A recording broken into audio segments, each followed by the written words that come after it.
ஆச்சி ருசி. இன்னைக்கு ரசம் செய்யறதுக்கு என்ன பொருட்கள் தேவைங்கிறத பார்ப்போம். தக்காளி நல்லா பழமா 2 எடுத்துக்கிறேங்க. சின்ன வெங்காயம் 5, பூண்டு பல் 10, ஒரு பச்சை மிளகாய் இதை தட்டி வச்சுக்கலாம். 1 ஸ்பூன் ஜீரகம், 1 ஸ்பூன் மிளகு இதையும் இடிச்சு வச்சுக்கலாம். 1 ஸ்பூன் எண்ணெய், கொத்தமல்லி தழை, கருவேப்பிலை, தாளிக்கிறதுக்கு கடுகு, வெந்தயம், பெருங்காயத்தூள், மஞ்சள்தூள், ஒரு நெல்லிக்காய் சைஸ் புளியை நம்ம தண்ணியில் ஊற வச்சுக்கலாம். கடாய் சூடானோடனே எண்ணெயை ஊற்றிக்கலாம்.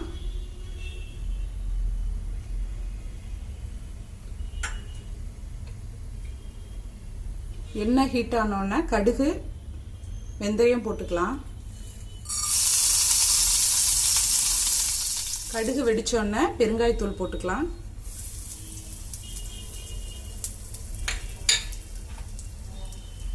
சின்ன வெங்காயம்,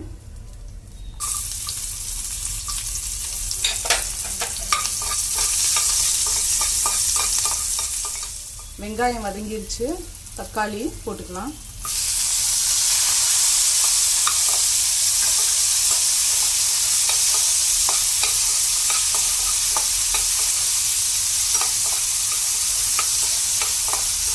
தக்காளி நல்லா வதங்கட்டும். தக்காளி நல்லா வதங்கிருச்சு. இடிச்ச ஜீரகம், மிளகாய் போட்டுக்கலாம்.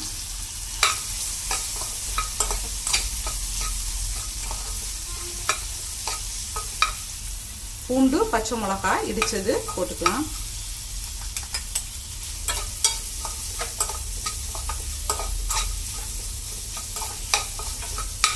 நல்லா 2 நிமிஷம் வதக்கிக்கலாம்.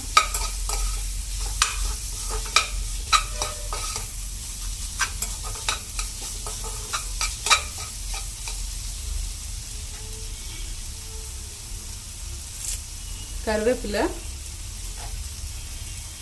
மல்லி இலை போட்டுக்கலாம்.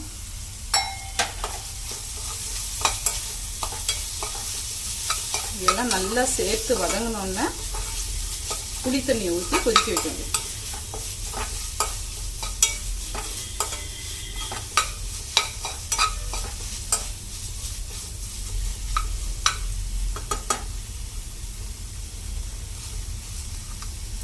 கரைச்சி வச்சா புளியை ஊற்றிக்கலாம்.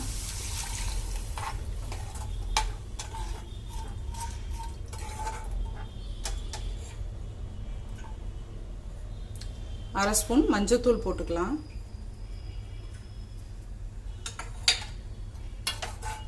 ஒரு டம்ளர் எக்ஸ்ட்ரா தண்ணி சேர்த்து கொதிக்க வைக்கலாம்.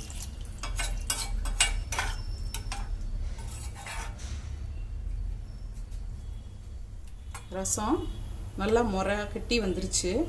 இந்த சமயத்தில் கொஞ்சம் மல்லி இலை போட்டுக்கலாம். தேவையான அளவு உப்பு போட்டுட்டு ஸ்டவ் ஆஃப் பண்ணிடலாம். சுவையான மிளகு பூண்டு ரசம் ரெடி. செஞ்சு பாருங்க. இது சளி இருமலுக்கு ரொம்ப நல்லது, செரிமானத்துக்கும் நல்லது. பிடிச்சிருந்தா நம்ம சேனலை சப்ஸ்கிரைப் பண்ணுங்க. தேங்க்யூ.